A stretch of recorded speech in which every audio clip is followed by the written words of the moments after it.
At Atlanta, Vegas, live and direct and live. I want to talk about Jackson State.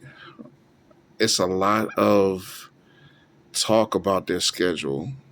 And I noticed that a lot of the alumni, fans, and whoever else supports Jackson State, for the most part, I'm not going to say it's everybody, they are believing that Jackson State is the dynasty, the creme de la creme of the SWAC. I got newsflash for you guys, and it's this. Honestly, to be bragging about being the best in the SWAC or the MEAC is really like bragging about being the best of the MAC or the Conference USA. You're literally bragging about being best of the mid. And honestly, the SWAC and the MEAC are two of the weakest conferences in FCS, like I said in my last video. However, I will say this: the SWAC and the MEAC overall as a conference is better than they were the last 5 years or so because of the influx of higher talented players that are being downgraded because a lot of guys are not being recruited out of high school. So FBS guys is going to FCS, FCS is going to Division 3 and 2, and so on and so on, because it's just all about the transfer portal at this point. And also there's an influx of quality coaches and impactful coaches, I believe. So it's on the up and up. So I'm not downgrading the MAC, I'm sorry, the MEAC and the SWIAC. Stuttering. The MEAC and the SWAC. What I'm saying is this: I'm a realist, and I'll give you proof. I'll give you an example. Since a lot of people want to say Jackson State is all this in a bag of chips, mind you, Jackson State, I've been rooting for them as my favorite team in the SWAC for the last several years, and yes, because of Dion. So what? But I actually like, the culture. I actually like some of the things that I saw from the football teams there within the SWAC competition. But again, I'm a realist. Um, for those that want to know, I am a Norfolk State fan.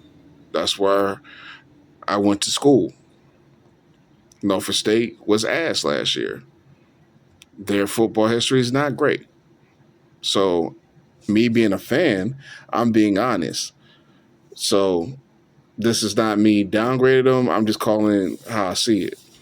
Now, back to the Jackson State thing. The schedule is weak. It's sauceless, I should say, because of the fact that you got Edward Waters, you have um, basically the School of the Deaf and Blind as the other school. Two Division 2 teams, and you only schedule 11 games when you can schedule 12. That that's not a good schedule. Because again, mind you, the SWAC is one of the weakest conferences in FCS. And remember when I said I was going to prove that? Look at the fact that Jackson State, although they're this great dynasty, right? In the FCS playoffs, they are 0-12 in playoff action. They never made it out of the initial round that they were placed in the tournament. And Jackson State has had really good teams in the past. Jackson State has had Hall of Famers. Now, a lot of those years, there were different bowl games, of course. Everyone knows that they played in the years that they didn't go to FCS playoffs. Also, the theme of celebrating being mid and also celebrating, the go along, get along status quo is not just associated with HBCUs. I'm going to talk about a white school, North Dakota State. Everyone hears that they're going to the FBS, right? I looked at a bunch of comments from people that are NDSU fans, and they're saying, "Oh, there goes 6-6. There goes the Pop Tart Bowl, a lot of sarcasm, a lot of negative comments because they want to be comfortable in winning, conference championships after conference championships, right? Because that's so important that they won 39 conference championships, but they don't really care about that. Why? Because they have 18 national championships.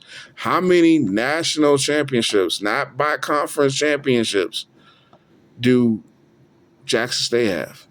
None. They got black national championships. And when the competition was the highest among college football, 60s and 70s of HBCUs, is no longer like that. So a lot of y'all need to realize that's a different time and a different day. And again, segregation did a lot to take away the power athletically from these teams. And I repeat, the SWAC, the MEAC, they're going to be better. But to me, the football is going to be about the same quality as it was in the, I want to say, like after 2005 to like 2010. And I think potentially it could get higher than that, depending on if some of these coaches stay and, how long lasting these programs are going to be. Because there's a lot of potential with these schools. But back to Jackson State, that schedule that y'all got, where y'all got 2 Division II programs, y'all not guaranteed to win the SWAC. And I know y'all want to play in the postseason, correct? I assume. I believe that everyone should schedule like Prairie View. Prairie View has had games scheduled with Baylor. They also have Tarleton State. They also have a couple of other schools that you can look it up yourself and see that these are reputable programs that have challenged and stretched outside of their comfort zone. But you guys want to be comfortable and call yourself being good business. Well, if I'm not mistaken, North Dakota State, they've done good business and also play good football. So you can have good business and play good football, but it's highly unlikely because even Ohio State from last year, not this past year, but the season before last, they were in the red, after winning the national championship in FBS. Football, in my opinion, is not designed to really be that profitable. So with that being said, if you guys continue scheduling the way that y'all scheduling, you're going to see like a lot of underperformance because last year, in my honest opinion, Jackson State was the most talented team, but they underperformed. I feel like the talent that Jackson State had last year, they should have made it to the FCS playoffs. Let's take the Celebration Bowl out of it. If they were to go to the Celebration Bowl based off the talent they had, they should at least make it to, past the first 2 rounds without a problem. Like the type of talent they had. But everyone knows that they didn't even make it to the Celebration Bowl. You lost to a lesser talented team in Prairie View. And Prairie View, the way that they beat y'all was because they had elite coaching. And Prairie View is going to be a problem because of the fact that they're going to take their lumps against Baylor. They're going to take their lumps maybe against Tarleton. But based off of their schedule, it's going to sharpen their iron even more. And they're going to be used to competition. Because when you're playing lesser talented teams, it lulls you to sleep. It lulls you to sleep. So just get out of your feelings because y'all worried about upgrading your stadium or getting a new stadium. And the $40 million that I've heard, if that's correct, that's not even enough really for like 15,000. So I will hope that if 40 million is available to y'all, that it'll be used to further other things along the campus and the program that could get y'all a competitive edge. Because Jackson State, the good thing about y'all is that y'all have like strong support fan base where y'all support your team. I think that's incredible. I think I like the pride that you guys have, but y'all got a little too much on the arrogant side of the game. It's just I've seen some of the worst takes from some of these podcasters out here and some of these people online where they're professing VI love as this top winnable, program when it's not. You guys are still in the potential phase and you don't realize that. Dion did do some good things. Dion might have did some bad things. But at the end of the day, you guys still are the most talented team and really haven't stepped up to the position where y'all could be. Because think about it. You guys have sold out that 60,000 stadium before. Can you imagine being one of the better teams in FCS, like truly being one of the better teams consistently at the clip of North Dakota State? And it's not about comparing the white man's ice and trying to appeal to them. This is a competition thing, not a racial thing. I don't think y'all understand that.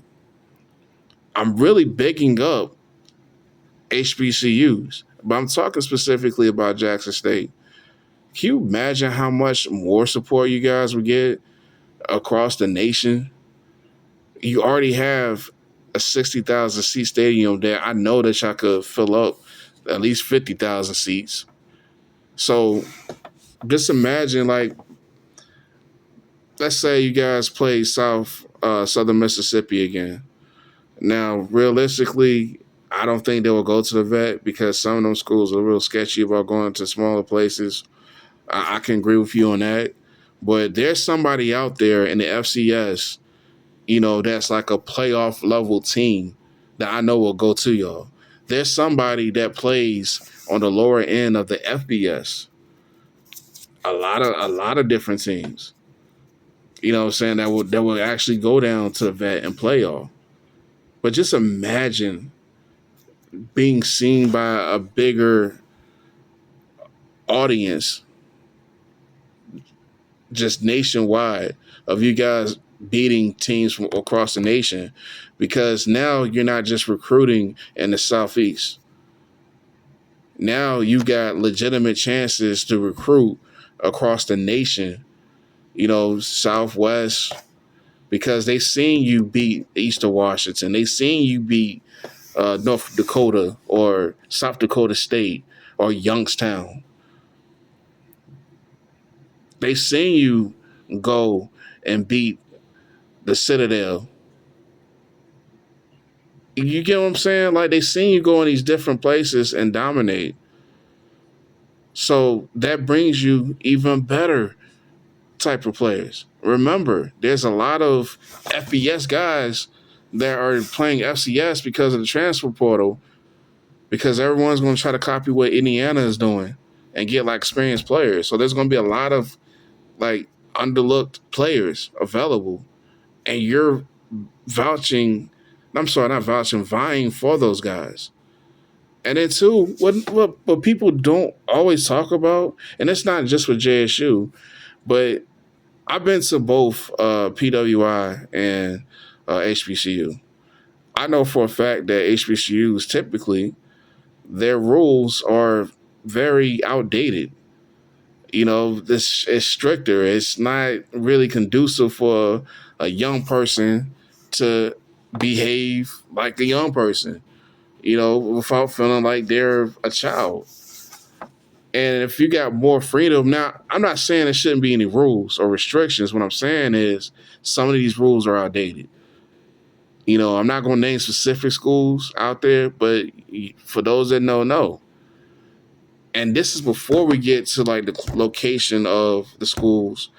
the type of resources that you have at the schools, the life of the school. Now there are some HBCUs out there that got wonderful campuses. I feel like at a HBCU, there's a lot of love you can get that you don't get at the PWI. There's a lot of support, and there are HBCUs that can compete financially with most of those other schools out there. So I'm not trying to like put everything on a monolith, but just open people's minds up to something a little different, just to look at things at a 360-degree perspective, look at it all the way around.